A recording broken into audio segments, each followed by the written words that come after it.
L'histoire du puissant Soumaoro Kante, ou Soumaworo selon les transcriptions, également appelé Soumaoro Diarasso, est un empereur africain ayant régné au XIIIe siècle dans le royaume de Sosso.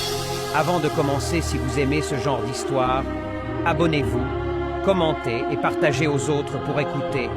Alors, dans la région de Koulikoro, actuel Mali, dans l'épopée de Sundiata, dérivée de la vie réelle de Sundiata Keita, il est le principal adversaire de ce dernier et il est un sorcier doté de puissants pouvoirs.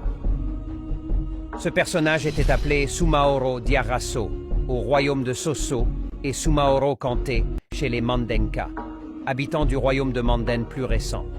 Il descend de la lignée des Diarisso, les pères de Soumaoro, est l'un des deux fils de Kani Diarasso avec Burama Diarasso.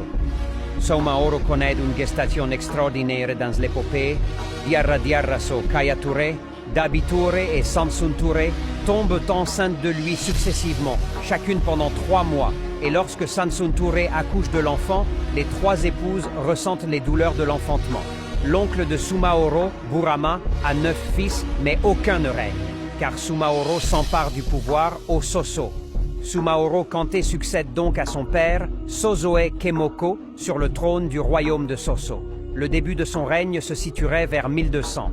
Soumaoro mène des campagnes contre les petits royaumes voisins. Considéré comme un roi sorcier, doué de pouvoirs magiques, quasi invulnérable, il fait régner la terreur dans toute la région. On dit que Soumaoro possède 63 totems, au lieu d'un seul habituellement, ce qui lui confère un pouvoir colossal, car il pouvait prendre 63 formes différentes. Soumaoro possède aussi un balafon magnifique, également doté de pouvoirs magiques.